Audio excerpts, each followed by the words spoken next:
Hey guys, it's me, Chandler. And Layla. And so basically, I'm going to ask Layla some questions about sociology stuff, and we're going to get her answers. First off, can you tell the people about you and what a typical day looks like for you?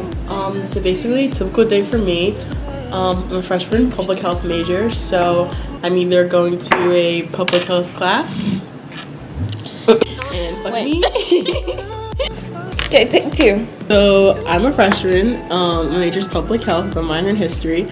So my day usually consists of either going to some kind of public health class, English class, or history class. I'm also an intern for BAS, so on Sundays you'll find me there in those kind of meetings or at an event. When you think about everyday life, what's something small that you do every day, but like it still feels like you need to do it? Maybe making my bed. Like I try to make my bed at least most days a week. I find that if I don't have a bed, then after class, after every single class, I will go back and I will take a nap. Okay, so now that we've got acquainted and everything, we're gonna switch over to consumerism. Especially in class, we just talked about how people's identities and selves are influenced by consumer culture, especially in America. How would you describe your relationship with buying things?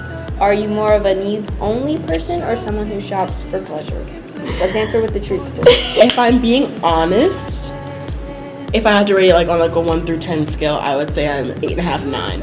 I don't think a 10. On a scale of what, shopaholicism? Yeah, on a scale of buying nothing and a scale of being a shopaholic, I think I'm an 8.5 or 9. I do still have the restraint to know when something is completely unnecessary, but I feel like my mom also likes to buy stuff a lot, so that's probably where I get it from. I feel like it's just if it's cheap material and the only thing expensive about it is the name on the sweatshirt, that's not really worth it. Okay, that's really interesting because we also talked about branding and how people brand themselves.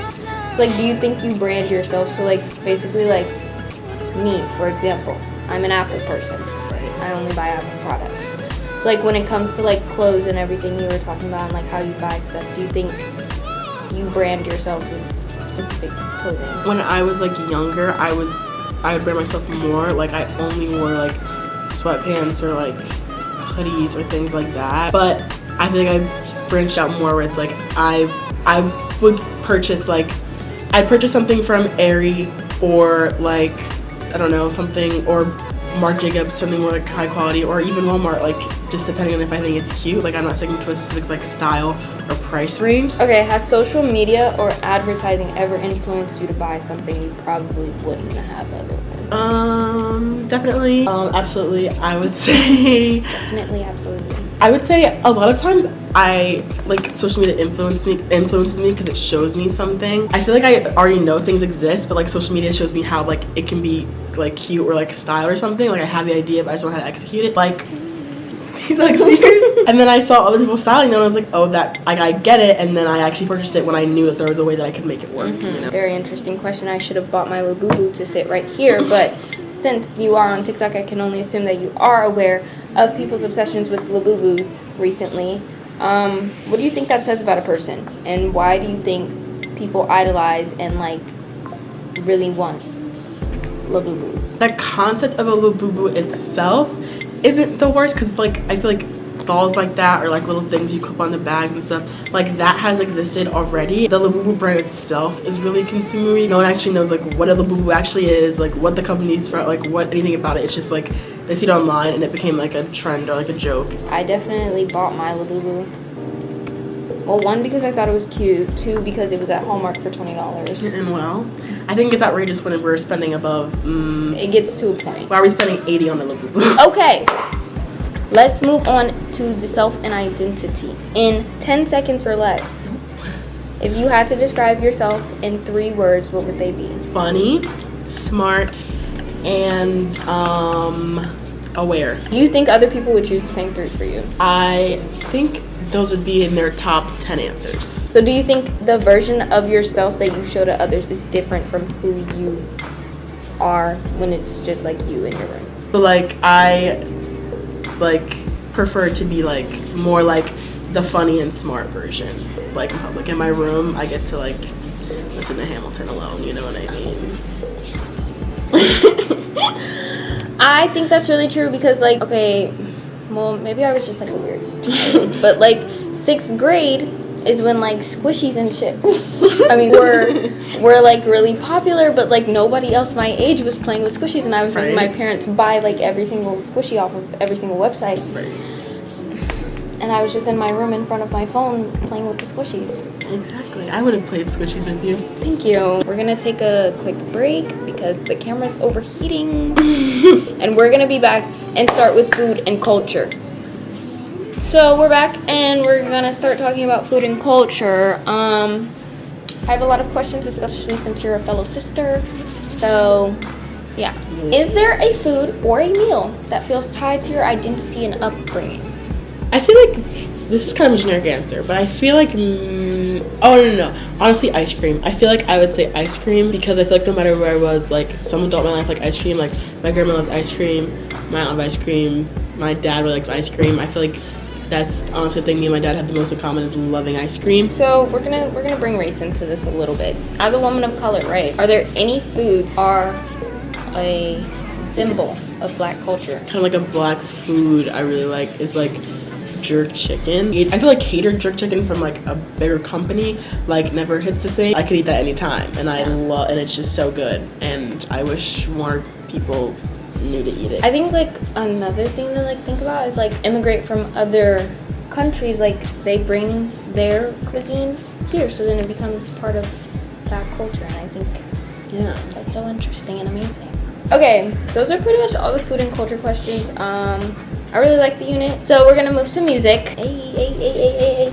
I already know what person's gonna mention my answers at least once. Yeah. My first question is, what role does music play in your day-to-day life? Literally could not get through the day without music. I came over here with AirPods with music playing in my ears. I sometimes, if I can't sleep, I'll play music going to sleep so that I can just like listen to the lyrics and just like zone out and then fall asleep. Is there a song or an artist that you feel really represents who you are or what you've been through? I have two answers, but one is the actual answer, and that would be Beyonce Knowles Carter, I feel like. Well, of course. Yeah. Well, Beyonce Giselle Knowles Carter. Yeah. Her discography of like covers like every genre. I love her performances. I literally went to bed watching Homecoming on Netflix. And I'll give a shout out to Olivia Dean because I feel like she's like really calming. So everything you said for the last question, like changing things about yourself because of the internet, like what do you think that says about how like people really like depend on technology and social media and things like that to shape who they are as a person? I feel like I take inspiration from like maybe social media and I'll like integrate it into my life. But then I feel like a lot of it comes bad because like a lot of people kind of like replace like parts of themselves to fit like social media, like getting Botox. It's not really real life. Yeah. So we need to like, I don't know, connect with nature again. Touch grass. Yeah, touch grass. Let's talk about social norms. Disclaimer, if you feel like you want to say something, say it. If you feel like you don't want to say something, don't say it. What is this class? Just wondering. What is this? Sociology. Okay. Yeah. What is a social rule or like norm that's either spoken or unspoken that you catch yourself following without even like realizing it? It's more like social norm in the sense of like specific community social norms. My school was like a smaller girl school, so like even if you didn't talk to someone personally, like even if you never had a conversation with one girl, you knew her name. If she posted a picture, it was just like kind of like expected that you like comment on the picture, like you compliment her like 3 or 4 times. Like that's just like your girl, even though you never talked to her and you weren't in the same grade. And I still found myself doing it. Before I switched high schools, I went to like a predominantly Black American high school. There, we never used Snapchat, but like here, everybody uses Snapchat. So it's like even now, like I'll find myself be like, "Do you have Instagram?" But yeah, I think there's a lot of unspoken rules, and I think also like the stuff that like our parents teach us. Like my mom always taught me like if I'm out to eat to put like the thing like that your forks and stuff yeah, to put that my on mom your too. She's like, we're not raised in a barn. And I'm like, well, I don't know if barn has their utensils wrapped in. Yeah. I always put my like napkin on my lap. I don't care if I'm out with my friends. What else? I don't know. Earrings. We were just talking about this. How like without earrings, I feel like a little boy, partly because my mom told me I look like a little boy without them, but also partly because, like, when you go outside, you see a woman walking down the street, she usually has earrings. Next question. Have you ever broken a social norm by accident or on purpose? Like how women are supposed to be inherently quiet and reserved. Oh, I am very loud. Oh, I feel like it's just a social norm where it's like, even if you don't even if you don't like someone, that like you kind of like fake like, well, if I don't like someone and I have them blocked, why would I take I don't understand why I take a selfie with them. We're gonna ask you some big picture questions and then we're gonna close this out and wrap her up. What aspect of everyday life do you think shapes us more than we realize? I feel like the people we surround ourselves with, and like they're a completely different person just because of the people we surround themselves with. So I feel like, because that rubs off on you, I think, eventually, and it can be good or bad. That definitely affects us more than we think it does. What's something you've learned about yourself through your daily habits or interactions? This kind of ties back to like the stuff we talked about like in the beginning. So like, when you were at home, did you make your bed every day before school? Absolutely not. I feel like I've gotten better at like time management here. When you're able to make your own schedule, that's what I thought of myself. I'm able to make my own schedule, and actually like I'm not going to class because like it's necessarily a requirement to like. Of course, there's classes like Gen Ed you have to take, but you're able to choose like. If it's an English class, maybe you're not good at like doing creative writing, so I can just do academic kind of research or like writing classes and stuff. I'm more productive when I have like the freedom to make my day like custom to me. Okay.